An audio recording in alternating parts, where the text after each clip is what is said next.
അയ്യപ്പേട്ടാ, ഇന്നലെ രാത്രിക്ക് രാത്രി പ്രമുഖനായ ഒരു കോൺഗ്രസിലെ യുവജന നേതാവ്, പ്രമുഖനായ അല്ലെങ്കിൽ പ്രമുഖനെന്ന് പറയണ്ടല്ലേ, വി.ഡി. സതീശൻ്റെ അഭിപ്രായം, അതായത് അദ്ദേഹത്തിൻ്റെ ഒരു നിർദ്ദേശപ്രകാരം തലയിൽ മുണ്ടിട്ടുകൊണ്ട് പി.വി. അൻവറിനെ കാണാൻ ചെല്ലുന്നു. സത്യത്തിൽ അവിടെ നടന്ന ആ ഒരു മലക്കം മറിച്ചിൽ എന്തായിരുന്നു? ഇതിനകത്ത് ഇതിങ്ങനെ ഈ പ്രമുഖൻ ആയ യുവനേതാവ് എന്ന് പറയുമ്പോൾ വേറെ ആരല്ല, രാഹുൽ മാങ്കൂട്ടാണ്. അതെ, പ്രീത അത്രയും പറയുമ്പോൾ ഈ വളഞ്ഞു മൂക്ക് തൊടാതെ തന്നെ ഞാനങ്ങ് പറയാം. അതായത് കോൺഗ്രസ് പാർട്ടിയിലെ ഇപ്പോ അഭിനവ പിണറായി ആവാൻ ശ്രമിക്കുന്ന ആളാണ് വി.ഡി. സതീശൻ. പിണറായിയുടെ ഒരു ആരാധകനാണോ എന്നൊരു സംശയം നമുക്കെല്ലാം ഉണ്ടാകുന്നുണ്ട്. കാര്യം പിണറായിയുടെ വാക്കിലും നോക്കിലും പ്രവൃത്തിയിലും ഒക്കെ ആരാധന അദ്ദേഹത്തിനുണ്ട്. ആ ആരാധകനാണ് തൻ്റെ പ്രതിപക്ഷ നേതാവായതിൽ പിണറായിക്ക് വളരെ നന്ദിയും കടപ്പാടും കോൺഗ്രസിനോടും ഉണ്ട്.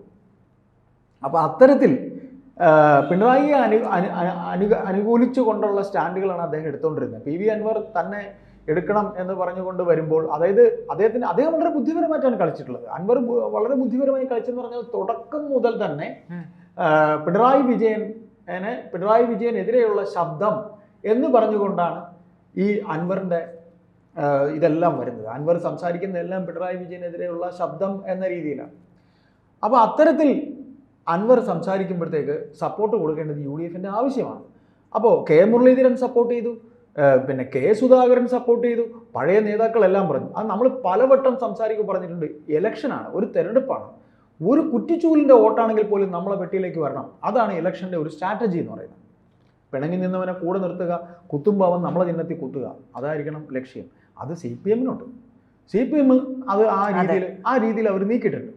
അപ്പോൾ ഇത്തരത്തിൽ പകൽ മൊത്തത്തിൽ, അതായത് എന്നെ നിങ്ങൾ ഒരു മുന്നണിയിൽ അംഗമാണ് എന്നൊരു വാക്ക് ബഹുമാനപ്പെട്ട വി.ഡി. സതീശൻ നിങ്ങൾ പറയണം. നിങ്ങൾ സതീശന്റെ വായിൽ നിന്ന് അത് വീഴാൻ വേണ്ടിയാണ് അൻവർ. അതെ, അതിലെന്ത് ഈഗോയാണ്?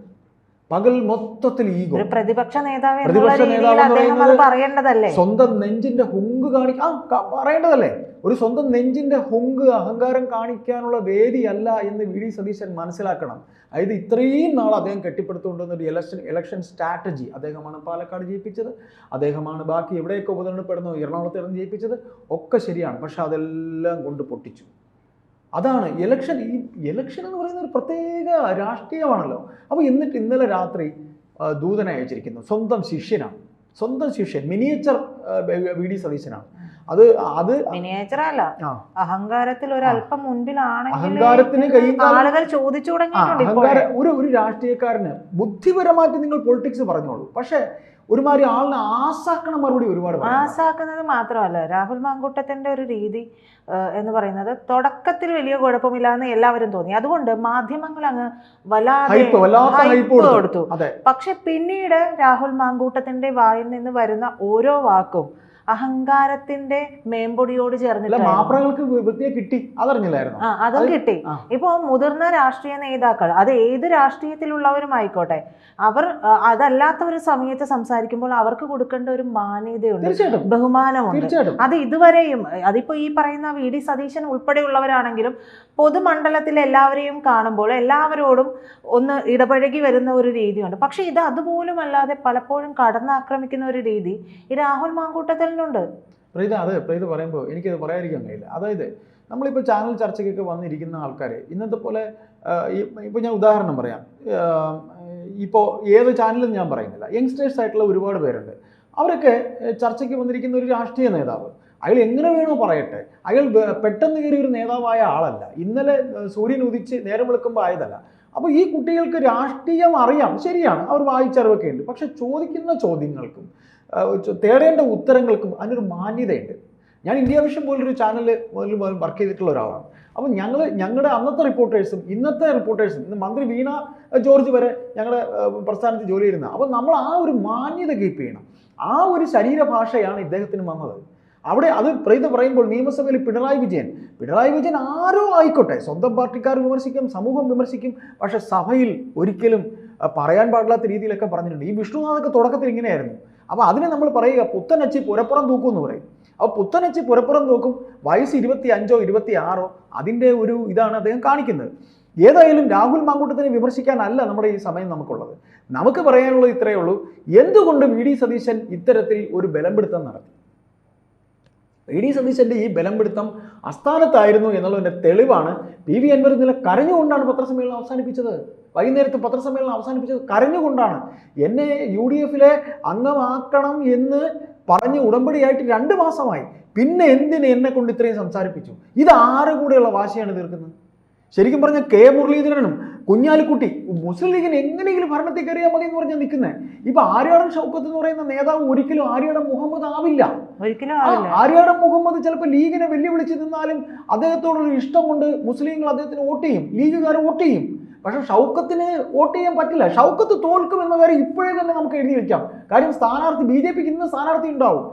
പിന്നെ ഇന്നലെ രാത്രി തലയിൽ കൂടെ മുണ്ടിട്ട് പോയി സംസാരിച്ചിട്ടും പി വി അൻവർ ഒതുങ്ങിയിട്ടൊന്നുമില്ല. അൻവറിന് തൃണമൂൽ കോൺഗ്രസിന്റെ സ്ഥാനാർത്ഥിത്വത്തിന്റെ പേപ്പർ വരുന്നു. അൻവർ സ്ഥാനാർത്ഥിയാകും. അൻവർ സ്ഥാനാർത്ഥിയാകണമെന്ന് ഞാൻ പറയും. തീർച്ചയായിട്ടും അൻവറിന്റെ കയ്യിൽ അപമാനിക്കരുത് ഒരു വ്യക്തിയെ, രാഷ്ട്രീയത്തിൽ. അതെ, അൻവറിന്റെ കയ്യിൽ സാമ്പത്തികമില്ല എന്ന് അൻവർ പറയുന്നതിന് മണിക്കൂറുകൾക്കകം തോട്ടം തൊഴിലാളികൾ വന്നിട്ട് പറഞ്ഞു ഞങ്ങൾ കാശ് തരാം, നിങ്ങൾ ഇലക്ഷൻ നിൽക്കണമെന്ന് പറഞ്ഞു. അപ്പൊ 8 കൊല്ലം അവിടെ MLA ആയ ആളാണ്. പ്രീത, ഇതിൽ സംഭവിക്കാൻ പോകുന്നത് എം സ്വരാജ് ജയിക്കും. എം സ്വരാജ് ജയിക്കുമോ എന്ന് പറഞ്ഞു കഴിഞ്ഞാൽ പിണറായി വിജയൻ അറിയാമായിരുന്നു ഇതെല്ലാം. പിണറായി വിജയന്റെ രാഷ്ട്രീയ ബുദ്ധി ഭയങ്കരമാണ്. നമ്മൾ അത് പറഞ്ഞിട്ടില്ലേ പലപ്പോഴും. അതായത് അടുത്ത 15 കൊല്ലത്തേക്കുള്ള കാര്യങ്ങൾ അദ്ദേഹം മുൻകൂട്ടി പ്ലാൻ ചെയ്തിരുന്ന ഒരാളായിരുന്നു. അദ്ദേഹം പാർട്ടി സെക്രട്ടറി ആയിരുന്നു. അദ്ദേഹത്തെ പുകഴ്ത്താനൊന്നും അല്ല നമ്മൾ പറയുന്നത്. അദ്ദേഹത്തിന് പക്ഷേ പുകഴ്ത്താനല്ല, പക്ഷെ അദ്ദേഹത്തിന് ചെയ്യുന്ന കാര്യം അദ്ദേഹത്തിന് ഒരു ദീർഘവീക്ഷണം, ഇന്ന രീതിയിൽ പോകണം, ഇന്ന രീതിയിൽ സംഭവിക്കണം എന്ന് വരെ അദ്ദേഹം എഴുതി വെച്ച പോലെയാണ് ചെയ്യുന്നത്. ഏറ്റവും നല്ല അഡ്മിനിസ്ട്രേറ്ററാണ്. അപ്പൊ ഇതിപ്പോ എന്താ സംഭവിച്ചിരിക്കുന്നത്? എം സ്വരാജ് ഒരു വേള മത്സരിക്കാൻ പോലും തയ്യാറായിരുന്നില്ല എന്ന വർത്തമാനം നമ്മൾ കേട്ടിരുന്നു. എം സ്വരാജിനെ മലപ്പുറത്തുകാർക്ക് ഇഷ്ടമല്ല എന്ന് എൻ്റെ പല സുഹൃത്തുക്കളും, മലപ്പുറത്തൊക്കെ നമുക്ക് സുഹൃത്തുക്കളുണ്ട്, അവരൊക്കെ പറഞ്ഞു എന്തിന് ഇയാൾ മത്സരിക്കുന്നത്? ഇപ്പൊ ഉണ്ടായിരിക്കുന്ന ഹൈപ്പ് എം സ്വരാജിനാണ്. സ്വരാജ് ഇപ്പോൾ അവിടെ ഇറങ്ങിക്കഴിയുമ്പോൾ ചെറുപ്പക്കാരും സ്വരാജിന് കിട്ടാനുള്ള വോട്ട് കിട്ടിയാൽ മാത്രം മതി. കോൺഗ്രസിന്റെ വോട്ട് വിഘടിക്കുകയാണ്. അൻവറിന് ഇപ്പോൾ പ്രീത പറഞ്ഞ പോലെ അയാൾ നിൽക്കണം എന്ന് പ്രീത പറഞ്ഞല്ലോ. പ്രീത നിഷ്പക്ഷമായിട്ട് പറഞ്ഞതാണ്. അത്തരത്തിൽ ആഗ്രഹിക്കുന്ന നിരവധി പേരുണ്ട്. അയാളെ കരയിച്ചു. അയാൾ വലിയ മുതലാളിയാണ്.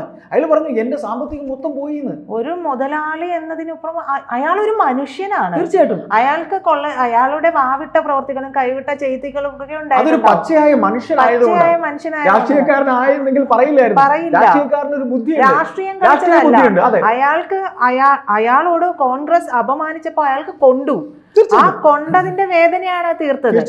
എന്നാൽ അദ്ദേഹത്തെ മെരുക്കി കൂടെ നിർത്താൻ എളുപ്പം. അത്തരത്തിലുള്ള മനുഷ്യരെ മെരുക്കി കൂടെ നിർത്താൻ എളുപ്പമാണ്. ഒന്ന് തോളിൽ തട്ടി പറഞ്ഞാൽ മതി, അൻവറേ വാ എന്ന് പറഞ്ഞാൽ തീരാവുന്നതേ ഉണ്ടായുള്ളൂ. ആ വിഷയം ഇത്രയും കത്തിച്ചത് വി ഡി സതീശനാണ്. തീർച്ചയായിട്ടും. അപ്പൊ വി ഡി സതീശന് ഇതിന് ഉത്തരം പറയേണ്ടി വരും. നമ്മൾ തുടക്കത്തിൽ നമ്മൾ സംസാരിക്കുമ്പോൾ പറഞ്ഞിട്ടുണ്ടായിരുന്നു, ഈ അൻവറിന്റെ വിഷയത്തിൽ AICCക്ക് മുന്നിൽ വി ഡി സതീശൻ ഉത്തരം പറയേണ്ടി വരും. അതിനുള്ള വള്ളിക്കെട്ട് അദ്ദേഹം തന്നെ ഉണ്ടാക്കി വെച്ചു. അത് KC വേണുഗോപാലും സുധാകരനും കൂടെ എരികേറ്റി കൊടുത്താൽ വി ഡി സതീശന്റെ കാര്യത്തിൽ ഒരു നല്ല തീർപ്പുണ്ടാവും. കാര്യം ഇത് ജനാധിപത്യ പാർട്ടി ആയതുകൊണ്ട് CPM മൂലം പുറത്തൊന്നും ആക്കൂല. പക്ഷേ വി ഡി സതീശൻ നല്ല അസൽ കളി. കാര്യം ഇപ്പൊ ഇലക്ഷൻ വരുമ്പോൾ ഷൗക്കത്ത് ജയിക്കില്ല എന്നുള്ള കാര്യം തുടക്കം മുതൽ നമ്മൾ പറഞ്ഞതാണ്. ഷൗക്കത്തിന് ആ ഒരു നമുക്ക് മാത്രമല്ല, അതിന്റെ ഇടയിൽ MV ഗോവിന്ദൻ പറയുകയും ചെയ്തു ഒരു കാലുമാറ്റം ഉണ്ടായിരുന്നു എന്നുള്ളത്. അത്തരത്തിൽ കാലുമാറാൻ നിന്ന ഒരാൾക്ക് വേണ്ടി എന്തിന് നിലമ്പൂരുകാർ വോട്ട് ചെയ്യണം? സത്യം അതാണ്. ഈ പറയുന്ന അൻവറിനെ സംബന്ധിച്ച് വ്യക്തമായ നോട്ട് കിട്ടി. MV ഗോവിന്ദൻ മാഷ് പറഞ്ഞപ്പോ എല്ലാവരും വെറുതെ പറഞ്ഞു എന്ന് പറഞ്ഞു. പക്ഷെ അതുപോലും പ്രീ പ്ലാൻഡ് ആണ്. അൻവർ പറഞ്ഞു. അതായത് ഗോവിന്ദൻ മാഷ് ആ സ്റ്റേറ്റ്മെന്റ് അപ്പൊ പറഞ്ഞത് പോലും പ്രീ പ്ലാൻഡ് ആണ്. ഒരുപക്ഷെ അതും പിണറായിയുടെ ബുദ്ധിയായിരിക്കും. കാര്യം വെച്ചാൽ ഈ പറയുന്ന പോലെ ജോയിയെ സ്ഥാനാർത്ഥിയാക്കണം എന്നൊരു തീരുമാനത്തിലേക്ക് വന്നിരുന്നു. ജോയിയെ സ്ഥാനാർത്ഥിയാക്കണമെന്ന തീരുമാനം വന്നത് അൻവറിന്റെ നീക്കമാണ്. പക്ഷെ ജോയിയെ സ്ഥാനാർത്ഥിയാക്കുന്നില്ല എന്ന് കണ്ടപ്പോഴത്തേക്കും ജോയിയെ സ്ഥാനാർത്ഥിയാക്കുമെന്ന് പറഞ്ഞപ്പോൾ CPMകാർ, ഏരിയ കമ്മിറ്റി, ലോക്കൽ കമ്മിറ്റി ഒക്കെ സമീപിച്ചിരുന്നു. ആരെ? ഈ പറയുന്ന ഷൗക്കത്തിനെ. അതും ഇവർ എന്തായി പറയണേ, ഫോൺ കോള്, ആര് ഫോൺ ചെയ്യണം, അദ്ദേഹത്തിന്റെ കൂടെ നിൽക്കുന്ന ആൾക്കാർ എന്നെ വിളിച്ച് അറിയിച്ചു കൊടുക്കും അൻവറിനെ. അൻവർ അവിടെ തന്നെ ഉള്ള ആളല്ലേ. അപ്പൊ അൻവർ പറഞ്ഞ് തെറ്റാവാൻ വഴിയില്ല. എന്നിട്ട് അൻവറിന്റെ വാക്കിനെ ധിക്കരിക്കാൻ വേണ്ടി മാത്രമാണ് ഈ പറയുന്ന ഷൗക്കത്തിനെ നിർത്തിയത്. അപ്പോൾ ജോയിയെ നിർത്താതെ പോയതോടെ അവിടെ പ്രശ്നം തുടങ്ങി. അപ്പോൾ ഇനി വരാൻ പോകുന്നതെന്ന് വെച്ചാൽ ഇനിയിപ്പോൾ ഷൗക്കത്ത് ഇറങ്ങി പ്രചരണം തുടങ്ങി, എം സ്വരാജ് ഓളം ഉണ്ടാക്കി. ഇന്നിപ്പോൾ തൃണമൂൽ കോൺഗ്രസിൻ്റെ ആളായിട്ട് അൻവർ മത്സരിക്കാൻ പോകുന്നു. SDPIക്ക് സ്ഥാനാർത്ഥിയുണ്ട്, BJPക്കും സ്ഥാനാർത്ഥിയുണ്ട്. അപ്പോൾ CPMന് കിട്ടാനുള്ള വോട്ട് എന്തായാലും കിട്ടും. CPMൻ്റെ വോട്ട് പെട്ടിയിൽ കറക്റ്റായിട്ട് അവിടെ കിട്ടും. പിന്നെ അൻവറിന് കിട്ടാനുള്ള, അൻവറിൻ്റെ അടുത്ത് സ്നേഹമുള്ളവർ ഇപ്പം പ്രീത പറഞ്ഞ പോലെ നിഷ്പക്ഷരായ കുറേ ആൾക്കാർ അൻവറിന് വോട്ട് ചെയ്യും. അപ്പോൾ ആ വോട്ട് ആർക്ക് പോവേണ്ടതായിരുന്നു? UDFന് പോവേണ്ടതായിരുന്നു. അത് സ്പ്ലിറ്റ് ആവും. SDPIക്ക് കുറച്ച് വോട്ട് കിട്ടും, BJPയും അവരെ വോട്ട് പെട്ടിയിലാക്കും. അപ്പോൾ നമ്മൾ നോക്കുമ്പോൾ ഷൗക്കത്തും സ്വരാജും തമ്മിലുള്ള മത്സരത്തിൽ ജയിക്കുകയാണെങ്കിൽ എം സ്വരാജ് തന്നെ ജയിക്കാൻ സാധ്യതയുള്ളൂ. അതിൽ എനിക്ക് തോന്നുന്നില്ല മാറ്റം ഉണ്ടാവുമെന്ന്. അതാണ് ഈ CPM എന്ന് പറയുന്ന പാർട്ടി ഒരു തുച്ഛമായ വോട്ടിന് ജയിക്കും. ആകെ ഉള്ള 2 ലക്ഷം വോട്ടം കണ്ടേ ഉള്ളൂ. സ്ഥാനാർത്ഥികൾ 7 സ്ഥാനാർത്ഥികളാണ്. ഒരുപക്ഷെ കൃത്യമായ രീതിയിൽ അൻവറിനൊപ്പം നിന്ന് ഒരു സ്ഥാനാർത്ഥി പ്രഖ്യാപനമായിരുന്നുവെങ്കിൽ BJP സ്ഥാനാർത്ഥിയെ പോലും നിർത്തില്ലായിരുന്നു. തീർച്ചയായിട്ടും. അല്ല, അൻവറിനൊപ്പം എന്ന് പറയുന്നത് ഈ സമയത്ത് കൂടെ നിർത്തേണ്ടതാണെന്നേ. എന്തിനാ ഇങ്ങനെ കാണിക്കുന്നേ? അസോസിയേറ്റ് എന്നൊക്കെ പറഞ്ഞു. ഞാനൊരു ഉദാഹരണം ചോദിക്കട്ടെ. ഷിബു ബേബി ജോണിനെ ഇവർ കൂടെ നിർത്തിയിട്ടുണ്ട്. അത് എത്ര പേരുണ്ട് ഷിബു ബേബി ജോണിന്?